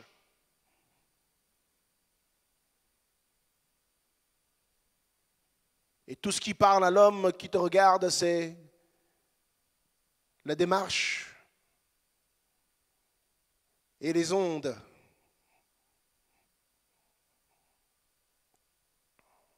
Est-ce que c'est pudique et modeste? Il y a des vêtements qui ne sont vraiment pas modestes, ils sont extravagants. Ouais. L'église, des fois, est devenue un théâtre, un lieu de spectacle, où tout le monde a les vêtements les plus extravagants que les autres. Un défilé de mode, des fois. Des fois, ils sont même mieux habillés qu'au défilé de mode. Je n'ai rien contre le fait d'être bien habillé. Alléluia. Mais il y a certains accoutrements qui sont vraiment faits pour être vus. Pour ne pas passer inaperçu. Surtout lorsque tu sers. Ah oui, c'est là la tentation. Je vais bien m'habiller là. Et saper. On va bien me voir. Ouais, on va te voir, mais on ne va pas voir le Seigneur. Et ton service sera servi à rien. Alléluia. Au contraire, quelqu'un qui va vraiment bien te voir, il va te suivre encore après. Et il ne va pas te suivre pour les bonnes raisons. Amen. Alléluia. Faites attention. Amen. C'est pourquoi ici nous privilégions vraiment la simplicité dans le service. Alléluia. Votre façon d'être habillé. Alléluia. Amen. Et je demande à toutes les sœurs qui veulent servir, et je continuerai de le demander. Amen. Pudeur, décence, modestie. Alléluia. Si tu ne sais pas ce que ça signifie concrètement, je vais t'aider, t'inquiète pas. Je te donnerai les points précis. Amen. Mais si tu as réellement l'esprit de Christ, amen, tu n'as même pas besoin que quelqu'un te dise, ça c'est pas décent, ça c'est pas pur. Hein? Tu le sais. Alléluia. Certaines femmes ne sont pas régénérées. Elles sont dans l'église, mais elles ne sont pas régénérées dans leur cœur. Amen. Et certaines fois, elles ont bien commencé, mais elles ont après, non, je préfère faire de cette manière. Et on ignore la voix de l'Esprit. Ouais. Et on attriste le Saint-Esprit. Alléluia. Amen. Donc il dit qu'elle soit vêtue d'une manière décente, avec pudeur et modestie, qu'elle ne se pare ni de tresses, ni d'or, ni de perles, ni d'habits somptueux. Vous voyez? Et donc, aussi bien Pierre que Paul ont ces recommandations pour les églises. Pourquoi? Parce qu'ils ont un discernement spirituel sur ces choses. Alléluia. Ils connaissent les portes qu'ouvrent ces choses dans l'église. Ils savent comment on donne l'avantage au diable lorsqu'on commence avec ce type de beauté dans l'église. Alléluia. Ils connaissent l'œuvre des esprits de séduction. Comment ils sont envoyés pour faire tomber les hommes et les femmes de Dieu. Alléluia. Alors la sagesse veut de ne pas se parer de ces choses. Amen. De se remplir de ces choses. Des fois, vous voyez des chaînes, des bijoux à gauche, à droite, des vernis de toutes les couleurs sur les ongles, des ongles ajoutés, on dirait Freddy Cooker. Alléluia. Pardonne-moi d'être honnête. Alléluia. Amen, je n'ai pas honte de le dire. Moi qui suis attiré par la beauté intérieure, ce genre de beauté-là, ça me fait peur. Amen. Très jeune, le Seigneur m'a donné ce discernement-là. Quand je voyais ce genre de beauté-là, il dit, fais attention. Ça cache quelque chose. Alléluia. Et au fur et à mesure où je grandissais, j'ai vu la confirmation que ça cache vraiment quelque chose. C'est du vide à l'intérieur. Et beaucoup de tourments. Alléluia. Amen. Encore beaucoup de femmes dans l'église sont accoutrées de cette manière parce qu'elles recherchent encore leur identité dans ces choses-là, au lieu de les chercher en Christ. Amen. Et nous voulons, amen, les encourager, les aider avec la parole de Dieu. Amen. À quitter ce mode de pensée parce qu'il est destructeur. C'est un mensonge du diable que de croire que si tu te pares de toutes ces choses, alors tu es devenu quelqu'un. Alors tu feras mieux face à tes problèmes. Le diable est un menteur. Quel maquillage a pu régler les problèmes de la vie? C'est un maquillage, oui, c'est du déguisement. Il fait semblant, mais il ne résout rien. Le problème de l'intérieur, il reste. Amen. Les problèmes relationnels, ils restent. Alléluia. Et certaines fois, ces choses, comme je le dis, que le diable a mis sur le marché, les femmes, les portes, ce sont la porte ouverte de beaucoup de tourments dans les rêves. Alléluia. Amen. Des fois, tu portes des choses, mais tu ne sais pas à qui il appartient. Mais le démon à qui il appartient, lui, il sait que ça, c'est à lui. Ça. Il dit, ah, ok, d'accord, on a affaire ensemble, toi et moi. D'accord. Amen. Tu t'habilles sans discernement. Et tu vas dormir, la porte est grande ouverte. À ces démons-là. Incube, succube, sirène des eaux, tout ce que tu veux. Ouais, ils ont une porte par laquelle ils entrent.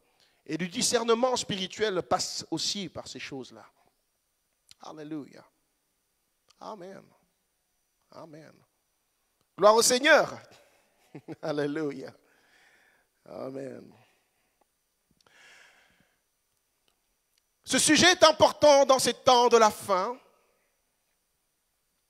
De plus en plus dans l'Église, nous voyons rentrer le même mode d'apparence vestimentaire, d'accoutrement, de parure chez les femmes qui sont censées être en Christ, comme chez les femmes qui sont dans le monde et qui ne connaissent pas le Seigneur.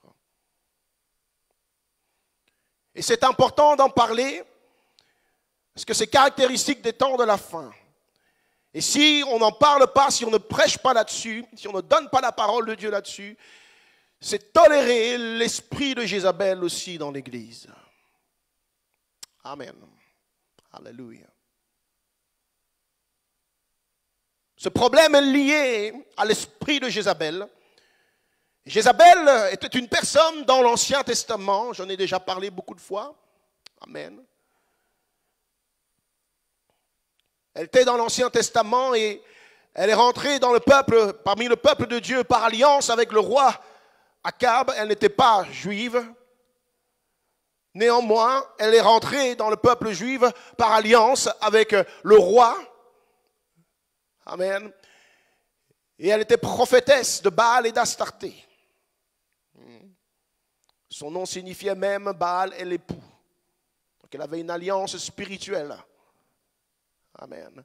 Et elle a fait introduire l'idolâtrie, le culte de Baal et d'Astarté dans le peuple de Dieu, avec toutes les conséquences de débauche et d'impudicité de l'idolâtrie qui suivent. Alléluia. Jézabel a fait tuer les prophètes de Dieu pour pouvoir installer ce culte-là. Parce que les prophètes de Dieu, les serviteurs de Dieu, étant présents, leur enseignement et leurs paroles contredisaient à chaque fois ce qu'elle voulait faire. Et il fallait réduire au silence les prophètes de Dieu. Alléluia.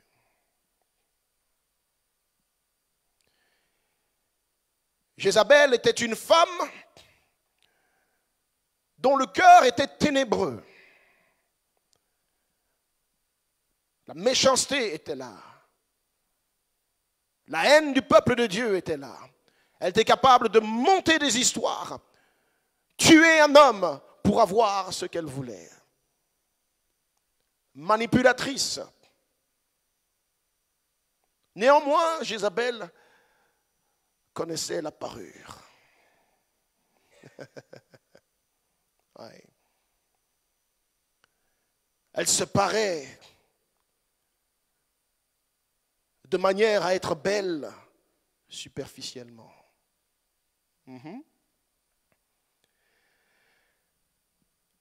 Et on lit dans 2 Rois chapitre 9 verset 30.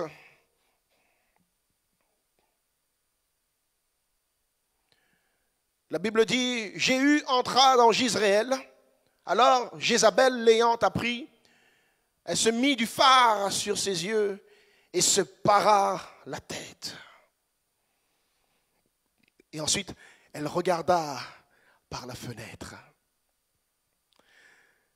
Et comme Jéhu franchissait la porte, elle dit, est-ce la paix, nouveau Zimri, assassin de son maître?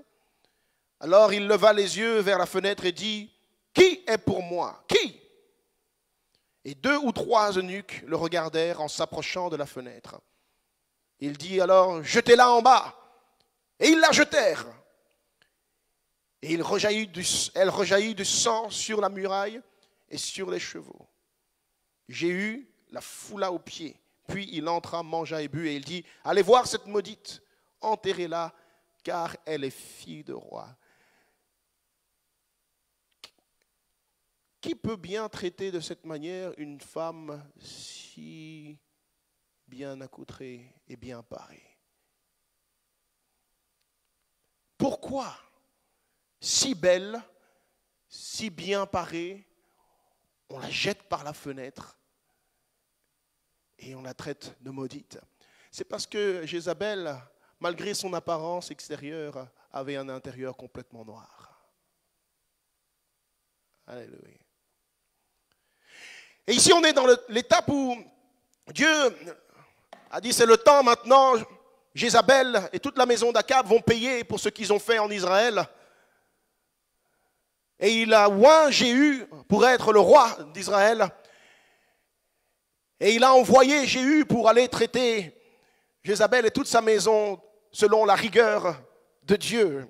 Et quand Jéhu arrive, Jézabel, avec l'esprit de séduction qu'elle a, ne s'est pas mise à préparer des artilleries de combat, des armes physiques pour contrer Jéhu. Qu'est-ce qu'elle a fait? Elle s'est rendue séduisante. Elle s'est rendue séduisante pour faire tomber le oint de Dieu. Ah oui. Oui. C'est exactement ce qui se passe aujourd'hui encore avec l'esprit de Jézabel. Le même esprit qui opérait par Jézabel est le même esprit dont parle le livre de l'Apocalypse dans l'Église. Amen. Son but était de faire tomber l'homme de Dieu par la séduction pour qu'il commette des impudicités avec elle. Qu'il goûte au plaisir charnel, éphémère, et qu'il abandonne la voie de Dieu. Oui. C'est ce qui se passe dans l'Église aujourd'hui, et le Seigneur a fait envoyer une lettre exprès à l'Église de Thyatire à ce sujet. Apocalypse 2, 18. Il dit, écrit à l'ange de l'Église de Thyatire, voici ce que dit le Fils de Dieu, celui qui a les yeux comme une flamme de feu, et dont les pieds sont semblables à de l'airain ardent. Il dit, je connais tes œuvres, ton amour, ta foi, ton fidèle service, ta constance et tes dernières œuvres, plus nombreuses que les premières. Alléluia. Cette église avait des bons points. Amen. J'ai déjà prêché là-dessus. Elle avait de bons points que le Seigneur souligne. Mais, verset 12, voici ce que j'ai contre toi, c'est que tu laisses la femme Jézabel, qui se dit prophétesse, enseigner et séduire mes serviteurs pour qu'ils se livrent à l'impudicité et qu'ils mangent des viandes sacrifiées aux idoles. Les mêmes histoires que Jézabel dans 2 Rois. Alléluia. Amen. Voilà pourquoi nous devons prêcher sur ces choses et enseigner là-dessus. Amen. Parce que l'esprit de Jézabel passe maintenant dans l'Église par la beauté superficielle de la femme. Jézabel a 3 axes où il opère. Amen. Dans le monde politique, dans la famille et dans l'Église. Amen. Et quand Jézabel opère dans l'Église, l'esprit de Jézabel va se chercher une femme mal affermie, charnelle, ou carrément dans les ténèbres, qu'il va déguiser d'une beauté superficielle.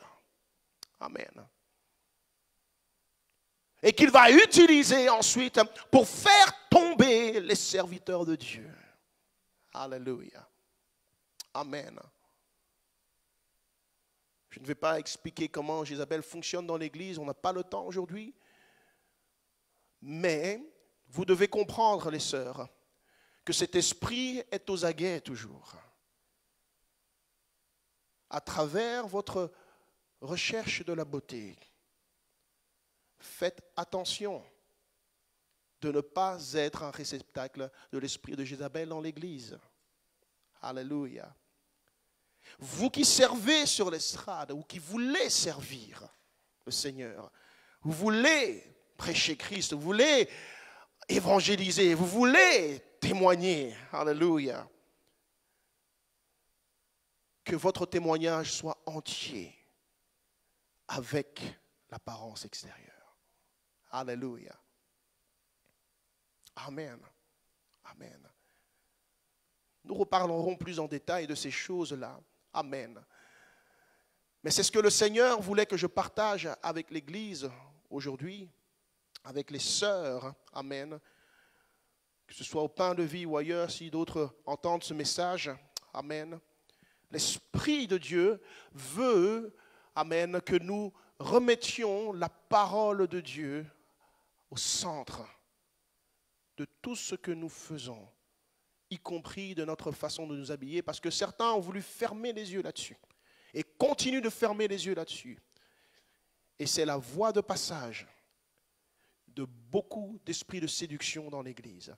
Alors, je ne dis pas que la femme qui est habillée de manière la plus décente est d'office une femme spirituelle, parce que ça aussi, c'est une tromperie que l'ennemi veut utiliser. Alléluia. On voit quelqu'un qui est habillé, elle est couverte de la tête aux pieds, on ne voit rien, elle est en robe, en jupe qui balaye le sol, alors tout de suite on croit qu'elle est sainte. Ça c'est faux aussi. Amen. Ça doit commencer de l'intérieur. Amen. Alléluia. Mais si l'intérieur est saint et pur, alors ce qui en ressort sera saint et pur également. Amen. Donc nous ne voulons pas encourager à rechercher le vêtement pour confirmer notre relation en Christ. Amen. Mais nous voulons à ce qu'il y ait un lien clair entre ce qu'il y a à l'intérieur et à l'extérieur. Alléluia. Alléluia. Que ce que tu as à l'intérieur soit manifesté à l'extérieur. Que ta beauté soit naturelle. Parce que c'est cette beauté-là qui plaît à Dieu et qui va t'attirer l'homme qui va t'aimer pour ce que tu es. Alléluia. Pas pour ton corps, pas pour tes formes, pas pour avoir un instant de plaisir charnel avec toi. Amen. Alléluia. Parce que certaines femmes aiment aussi, comment dire, se mentir en disant non mais je mets ça pour moi-même. J'essaye de plaire à personne, j'essaye de séduire personne, tant pis, moi je fais ça pour moi. C'est faux. Alléluia. Quelque part au fond de ton cœur, tu es contente qu'on puisse te regarder. Parce que tu te dis être bien habillé, bien maquillé, tout en je ne sais quoi, avec des parures séduisantes. Et la preuve est que si personne ne réagit, tu seras attristé. Hein? Si personne ne dit « Oh, wow !» tu diras « Oh, bon, on va essayer autre chose. » Et puis la prochaine fois, tu vas faire autre chose. Et puis autre chose. Et puis tu vas monter en degrés. Les pires folies. Certains, s'ils sortaient en sous-vêtements, ce serait pareil. Alléluia. Amen. Donc, les sœurs, je veux vous exhorter ce matin, encore une fois, à rechercher la pudeur, la décence et la modestie dans la recherche de votre beauté. D'accord? Amen. C'est ce qui convient à l'Église de Dieu, dans la maison du Seigneur. Amen. Et lorsque vous voyez ces choses-là ailleurs, ce n'est pas que c'est normal. C'est la séduction des temps de la fin. Prions les uns pour les autres. Priez les unes pour les autres. Non pas que vous soyez des juges les unes des autres, mais soyez des canaux par lesquels quelqu'un peut recevoir aussi sa délivrance de ces sources de destruction. Amen. Alléluia. Demande au Seigneur de se servir de toi de toutes les manières possibles pour être une bénédiction. Amen. Pour une sœur qui a besoin de connaître sa véritable identité en Christ. Alléluia. Sois un modèle. Amen. Sois un exemple. Ça aussi, c'est servir le Seigneur. Que Dieu vous bénisse. Alléluia.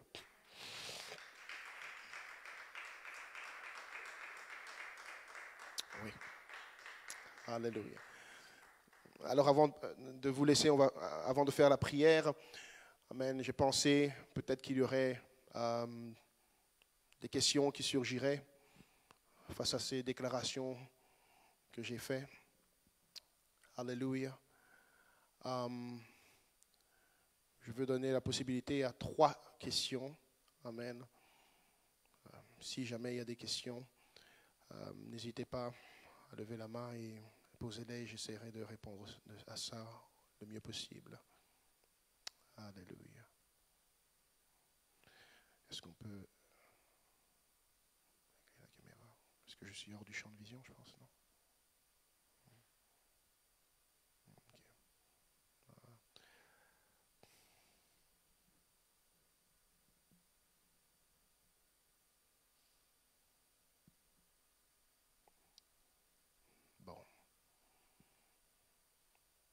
L'Esprit a donné le discernement à toutes choses.